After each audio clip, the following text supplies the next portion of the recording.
Very few people, even of my age, in East Africa know about Samora Machel. But 90% of my viewers will know that when Nelson Mandela differed with Winnie Mandela, he married Gracia Machel. That one everybody knows. But Gracia Machel, she's Mrs. Gracia Machel. Machel because of her first husband, who was called Samora Machel. Now, today we are going to talk about Samora Machel. The history of Africa, the history of Southern Africa, especially on independence, on liberation struggle, and the history of Mozambique cannot be complete without mentioning Samora Machel. He was born on 29th September 1933.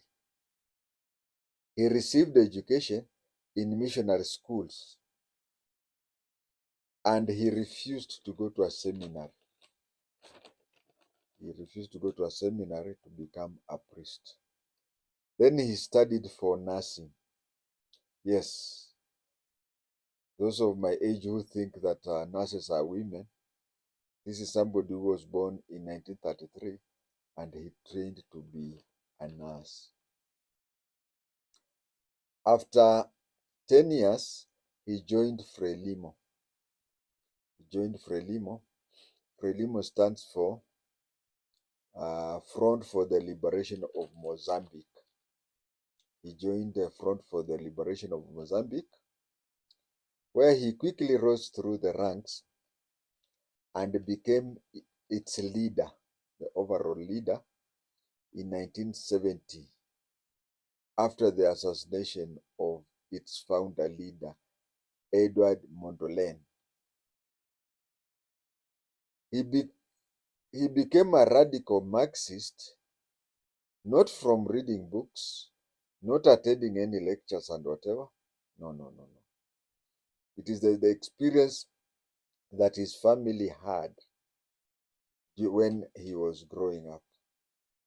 His parents were forced to grow cotton for the Portuguese.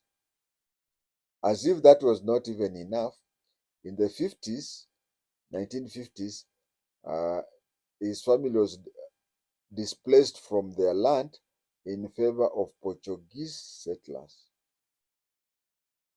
In 1975, Mozambique became independent with him as the founding president. That is when the country took over and became a Marxist country. They nationalized everything. The country became a pure Marxist country. I was very close to Robert Mugabe of Rhodesia.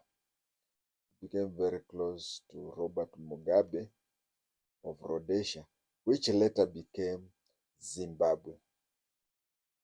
The Republic of South Africa saw that he could be he could be very close to ANC and export Marxism there. That is why they prepared for a peace agreement with him. The peace agreement was called Nkomati of 1984. It was called Nkomati because of the place that it was agreed in South Africa. There's a South African town called Nkomati. Just like we have Lancaster or whatever. We even have Naivasha. We have Sudanese agreement in Naivasha. We have the Kenyan Constitution of 2010 in Naivasha Accord or something. So that is what they did, and they did the Nkomati Agreement in 1984. where he promised not to interfere in the internal affairs of South Africa. Then 2 years later, 1986, while coming back to Mozambique from Zambia, the Republic of South, it was a night flight. His plane was coming at night. So the South African intelligence organizations jammed them. The South African intelligence organization jammed the air control traffic control at in Mozambique, but placed a fake one near a hill inside South Africa. So using night navigation and so on, the pilot reached there, talked to the control, thinking that he was talking to the control, but it is something that the South African, the then colonial South African government, or the apartheid government in South Africa, had planted wrong beacons.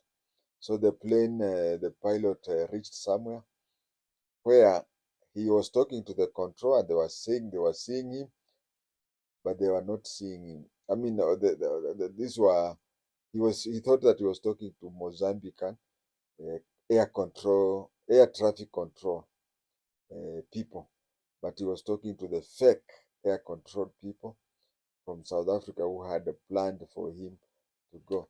So when the pilot followed everything and tried to land at a place, thinking that he had reached Maputo.